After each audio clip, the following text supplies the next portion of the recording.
Good morning, everyone. I am Lyn St. James, and I am here in Traverse City at the Hagerty campus at their Friday morning. Every Friday morning, the employees have Cars Caffeine, and I got to drive this beautiful 1967 GTO, which belongs to Hagerty. My very first car ever was a 1967 Pontiac Catalina 2+2. So I am kind of like, when I walked in and they said you could take any car that's in this huge garage, I saw that GTO and I saw that Pontiac emblem and I went, I got to take that car. So I got to drive it from the garage over here to the Hagerty campus, and I finally got my cup of coffee, and I'm going to kind of walk you through. This is Jeff from Hagerty, who also is going to be more familiar with a lot of this than I am. And so we're just going to take you around and show you some cool cars and talk to you a little bit about Hagerty and about what they're doing and why they do this, and why I'm here. And coincidentally, my first car was a 66 Pontiac Catalina. So. You had a Catalina? Yeah, I did. Really? Yeah, loved it. And you know, they're not around anymore. No, you can't find them. I know. Isn't that something? It's sad. It's sad. So, you guys do this every Friday. We do. It keeps getting bigger and bigger. My goodness, we are like in a side lot now. It used to just take up the main part of the campus, and now it's become quite the community event, and we have quite a few cars here today. Well, cool. Let's go look at it. Okay, let's take a look. So this one I remember watching that did the drive home when at the America's Automotive Trust, they left a location. A lot of times they left Tacoma, which is where America's Car Museum is, and then they get to the auto show in Detroit. I think this year they went from Key West up. I mean, they've had this, you know, they drive, because these cars are really cool, but they still drive. It isn't like going to a to a car show where they just sort of sit there and you look at them and then they don't move. These cars actually drive. And it's pretty amazing that you see these kind of events, and they really want to show people that you can still drive these cars. They're not just museum pieces, so that's pretty cool. And that's what Hagerty's all about, by the way, because it's, they insure collector cars, but at the same time, they're really trying to get people to realize that you can drive these cars, and you can drive whether they're your cars, and then they have this thing called drive share, where you can literally, it's like renting a collector car for an event or for a period of time, and it belongs to a private owner possibly, more than likely. Sure. So that's another piece that they do. They have a youth program where they're teaching kids how to drive stick shift. They have a fundraising event where the program of their initiative where they raise money, and then they give kids the funds to be able to go to a actual driver education program. So they're all about driving, and in today's world that touches my heart because I'm a driver. I'm a race car driver, obviously. Right. But yet I'm also an expert in the automotive industry, so I pay attention to autonomous. I pay attention to what's happening with technology. There's a lot going on. It's a very disruptive market, but these cars are going to last forever, and it is our history. It is our future, because people care about it. This is a beautiful 356 Porsche. You don't see many of these at Cars and Caffeines or Cars and Coffee anymore, because they're really, really rare. The gentleman I met him, Bill Brown, who owns this, who said he drove it by himself up to Canada. He's taken road trips on this thing, so it is a very expensive, because it's a collector piece, but yet the person enjoys it, drives it, takes it on the road, does. And these cars right in here are part of the Accelerate the Cure to end Alzheimer's. So it's a tour that they're taking to raise awareness. So that's pretty awesome as well. They're doing it today? Yes. Yep. They leave and then they'll go on somewhere else. Yep. Oh, really? That's cool. Pretty cool. So any car that you see that has that decal on the side has entered in this driving event. Correct. Lyn, some of us know you by name. Some people may not. So how might people know who Lyn St. James is? Well, it embarrasses me when people introduce me and they say, "Oh, she's famous." And then I'm like, well, if you don't know who I am, how do you think I'm famous? Right. I mean, I can't be famous if you don't recognize the name. So that's when I usually say, and you heard this earlier when somebody was introduced to me. I said, have you ever heard of the Indy 500? And well, everybody's heard of the Indy 500. And then I said, well, I happen to have been in that 7 times. Right. Instantly, it's like their reaction to me changes. I'm still the same person they met 3 minutes ago that they had no idea who I was. Right. Well, that's pretty exciting. Let's talk about that. So you were the second woman to race an Indy behind Janet Guthrie. Right. 1992. Right. And that was your best finish as well, wasn't it? I mean, you burst onto the scene big time. You finished 11th, I believe. Did. Thank you. You're welcome. Rookie of the year. Yeah, I did. So I actually have had better races after that. I mean, that was my rookie year, and it was a crazy race. It was the coldest day in the history of the race. There were a lot of crashes. I qualified outside second row in 94. I ran in top 10, but my best finish was 92. So, that's the one that counts. When the checker flag falls, that's the one. For sure. And as far as qualifying, was it 97 you qualified 6th? No, that was 94. 94, you were in the second row. Yeah, that was my best qualifying. Yeah, that was pretty exciting. I did some reading, and there were 3 Andrettis all around you, right there in the starting grid. Yeah. So, and Dick Simon, who was my team owner, was very proud to when he talks to people about me because I out-qualified Nigel Mansell, Formula One champion, and Mario Andretti, and I'm like, I just outside second row. I didn't pick on anybody. I wasn't trying to qualify at Andretti or whatever. Right. You're just trying to go as fast as you could. They have a big scoring pylon in the middle of the track, and here's another car, and they have that big scoring. And I remember seeing my number 90. It was at the top for about 10 minutes. Wow. And then it dropped to second, and I kept watching it, because I went out early, and it held after it got to the 6th spot. Pretty exciting, though, to see yourself in that number 1 spot, no matter how long it lasted. Yeah, it was cool. That's pretty exciting. You, I really enjoyed some of the video that I watched about you. First of all, you play piano, and your mother wasn't very happy when you said you wanted to be part of this motorsports thing. Is that correct? Well, that's true, but my mom taught me how to drive. So, and I reminded her of that often when she would complain about it. Because I would win a race.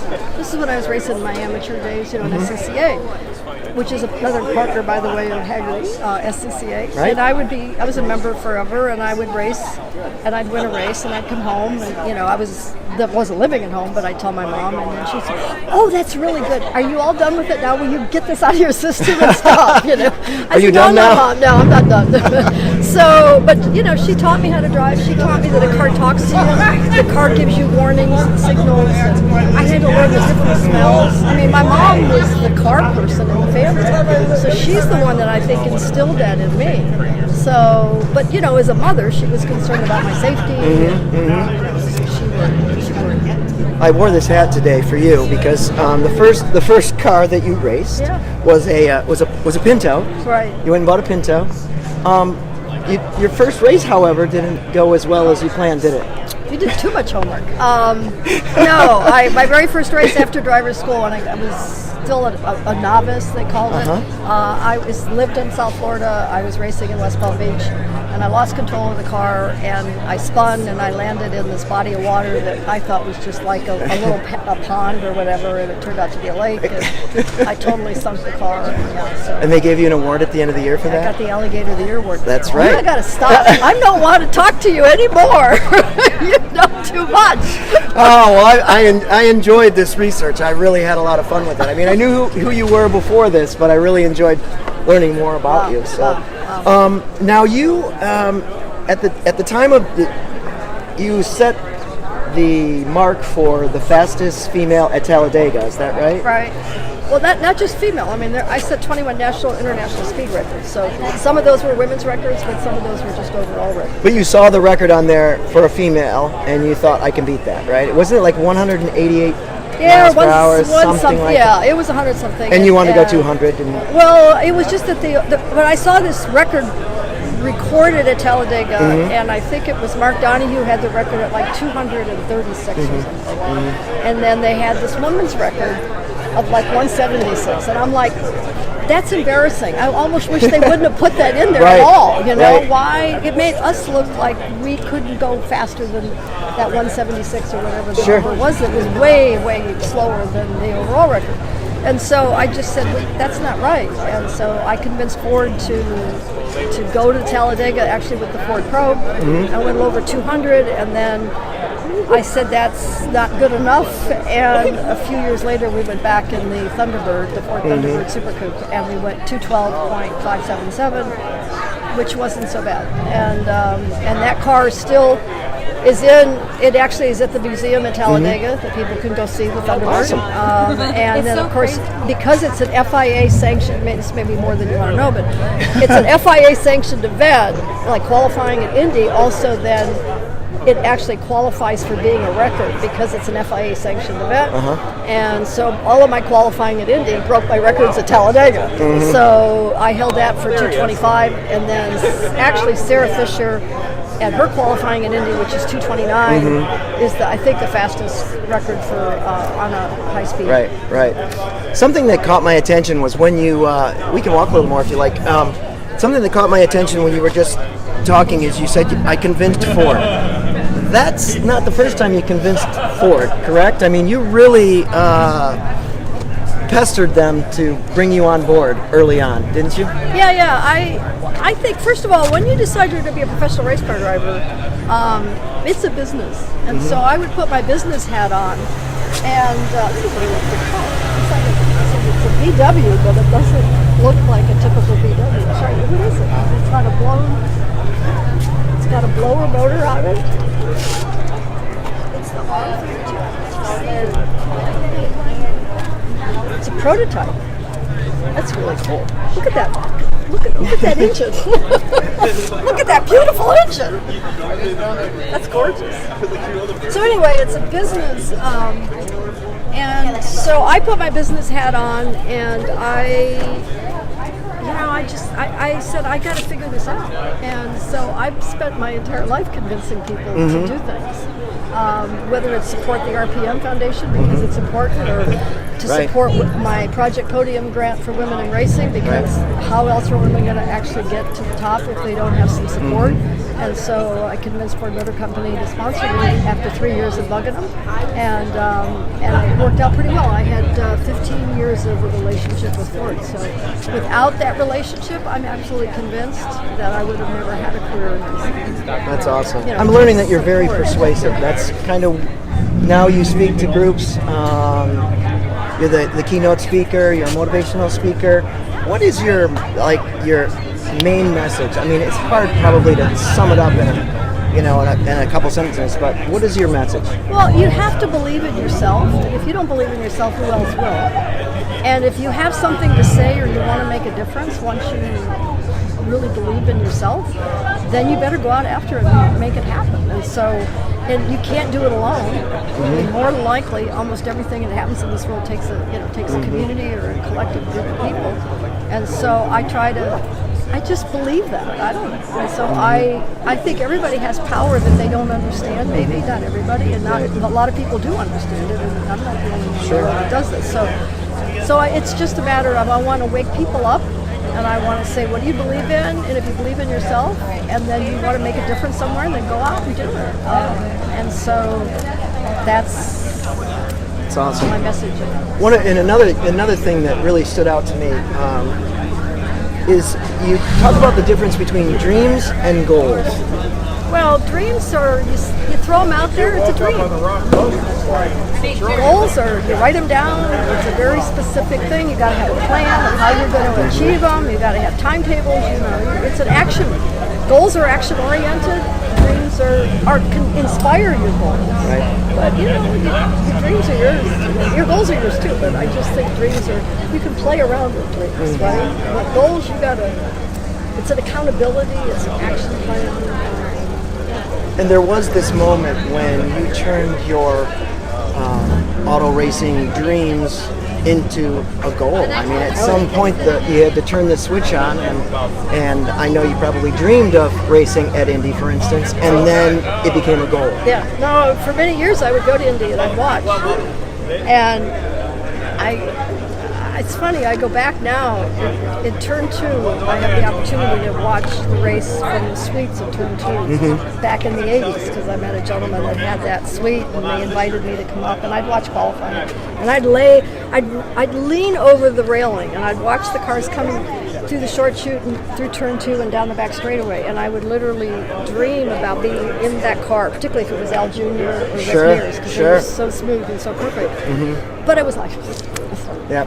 it's not going to happen. But I could dream about it. And so, but then I got to drive an Indy car back in 1988. Dick Simon gave me that opportunity after bugging him for 3 years. I just want to drive. You're really good at that, by the way. I just want to drive an Indy car. And I did, and I'm like, oh my God, this is real. I mean, I'm a real race car driver, and I drove that car well, and Dick Simon said to me at the end of the day, we can do this. He didn't say you can do this, he said we can do this.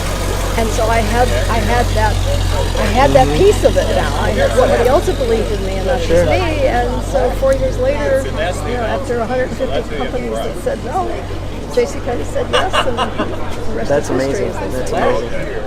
Well, and people may think you're retired, but you're not retired. You're still racing. I still race. Yeah, I'm a vintage. I race vintage. Old race car drivers get to drive old race cars. So I just mentioned I drove this 1938 Lago Grand Prix car, which I'll be racing again at the Monterey Historics. I'll be racing in the SVRA V-Rock in a 1970 something, Trans Am car. And then I'll be going to another car show tomorrow on Saturday at the Bay Harbor Vintage Car and Boat Festival, which is about 60 miles. 60 miles. Okay, 60 miles from here. Hour north of beautiful waterfront. I look forward to doing that. So go to Bay Harbor tomorrow and meet Lyn St. James like we have. We've really appreciated your time. Thank you so much. Thank you. Well, and come to Indy the 1st through the 4th of August, and I'm also going to the Bottomless Salt Flats in September. So I need to take you with me so we can do this more often. We can do this every week. That'd be great. Well, yeah. And support the RPM Foundation. Thank you very much for joining us. We can't promise that we'll have somebody as awesome as Lyn St. James next week, but we will be back. Thanks so much. Come back to Hagerty. Thanks.